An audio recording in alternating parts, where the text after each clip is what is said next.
Hello friends, তোমরা সবাই কেমন আছো? আশা করি তোমরা সবাই ভালো আছো। আমিও ভালো আছি। একটা নতুন ব্লগের সাথে আমি মৌ এসে গেছি তোমাদের সামনে। তো তোমাদের কেমন লাগছে আমার ভিডিওর প্রথমেই জিজ্ঞাসা করে নিই কেমন লাগছে, অবশ্যই জানিও। ভালো লাগলে লাইক, কমেন্ট, শেয়ার, সাবস্ক্রাইব করে দিও। আর যদি ভালো না লাগে তাও কমেন্ট সেকশানে জানিও। ফলো করো পেজটাকে। আর যারা ইউটিউব থেকে দেখছো তারা ইউটিউবে ফলো করে দিও। সকাল সকাল চলে এসেছি একদম সবুজ গাছপালার মধ্যে লেবু খুঁজতে। দেখে নাও, গাছে প্রচুর লেবু হয়েছে, দেখতে পাচ্ছ? কার কার বাড়িতে লেবু গাছ আছে অবশ্যই জানিও। আজকে অনেক একটা কাণ্ড ঘটে গেছে, সেটা তোমাদের সাথে শেয়ার করব। তো লেবু তুলে নিয়ে এসেছি। লেবু দিয়ে অনেক কিছু হবে সকালবেলায়। লেবু দিয়ে হবে শরবত, লেবু দিয়ে হবে ছানা কাটা, আর লেবু ডাল দিয়ে খাওয়া হবে। আর শিউলি পাতা তুলে নিয়ে এসেছি গাছ থেকে, শিউলি পাতার বড়া খাবো। কাদের বাড়িতে শিউলি পাতার বড়া হয় অবশ্যই জানিও। গোটা পাতা দিয়ে বড়া, সেটা আমি পরে তোমাদের সঙ্গে পোস্ট করব, শেয়ার করব। আর সকাল সকাল চলে এসেছি এক মাথা তেল মাখতে, যেটা আমি মাথার মধ্যে এখন মাখবো। বাড়িতে বানানো তেল দিয়েই মাখি।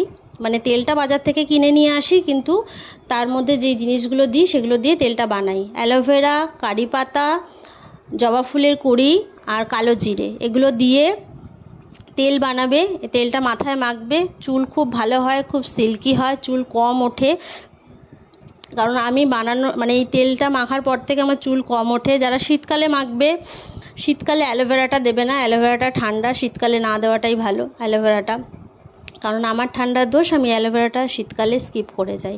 এই তেলটা বানিয়ে নেবে, তোমাদের সঙ্গে সেটাই শেয়ার করছিলাম। তো এই তেলটা বানিয়ে মাথায় মাখো। যাদের চুল পড়া, এত বেশি পলিউশন, এত বেশি আমাদের শরীরে অসুখ বিসুখ আছে না, চুল এমনি উঠে যাচ্ছে। আমার আগে প্রচুর চুল ছিল, মাথা ভর্তি চুল, কোমর পেরোনো চুল।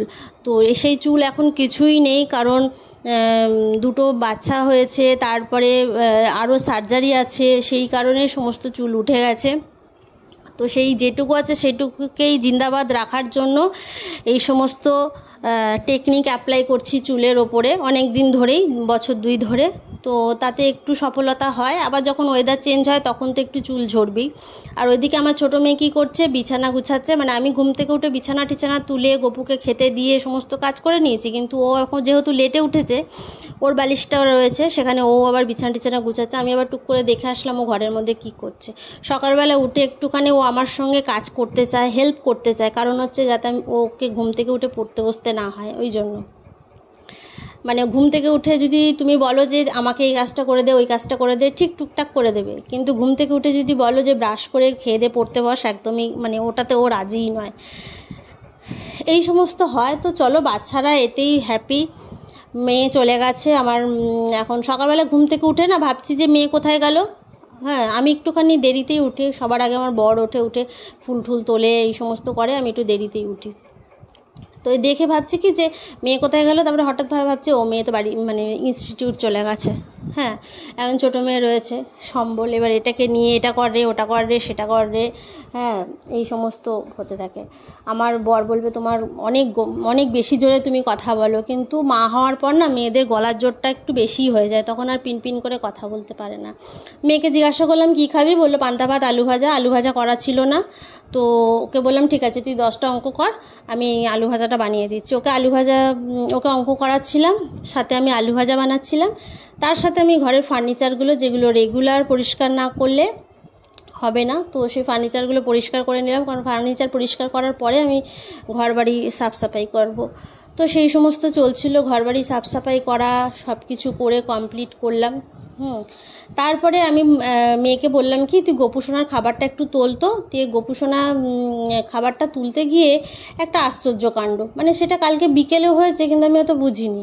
দেখছি কি গোপুসোনার প্লেটে না খাবার নেই, বিস্কুট নেই। সকালে বিস্কিট আর একটা চকলেট দিয়েছিলাম, দেখছি প্লেটের মধ্যে বিস্কিটটা নেই। দিয়ে ছোটো মেয়ে বলছে যে মা বিস্কিট নেই, বিস্কিট কোথায় গেল? বিস্কিট নেই ও বলছে কি, আমি ভেবেছি গোপুসোনা বিস্কুটটা খেয়ে নিয়েছে। আমি বললাম সেটা হয় নাকি, ওরকমভাবে গোপুসোনা কখনো বিস্কুট খেতে পারে? ওটা তো ঠাকুর। দিয়ে এই হলো, দিয়ে আমি বললাম না, সিংহাসনের আশেপাশেই রয়েছে, মনে হয় টিকটিকি এসে নিয়ে চলে গেছে।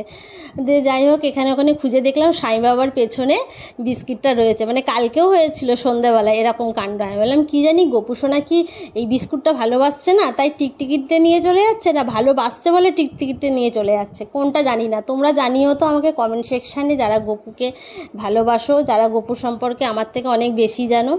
হ্যাঁ, গপুটা আমার 2 মেয়ে আমাকে এনে দিয়েছিল।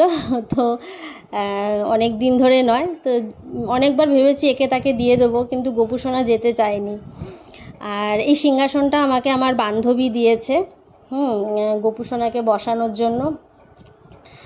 এইভাবে চলছে। আজকে রান্না কি হবে তোমাদের সঙ্গে শেয়ার করি। মোরলা মাছের ঝাল হবে, আলু পেঁয়াজ দিয়ে, টমেটো কাঁচা লঙ্কা দিয়ে, আর কাঁচা আমের টক হবে, ডাল হবে, আর শিউলি পাতার বড়া। শিউলি পাতার বড়া কারা কারা খেয়েছো অবশ্যই জানি। আমার মেয়ে দেখেছো কীরমভাবে টিভি দেখছে শুয়ে শুয়ে, দেখো কীর্তি, ওকে লুকিয়ে লুকিয়ে তুলেছি। তো আমার ভিডিওগুলো ভালো লাগলে লাইক কমেন্ট শেয়ার সাবস্ক্রাইব করে দিও। তো চলো এখনকার মতন টাটা, bye bye, love you all.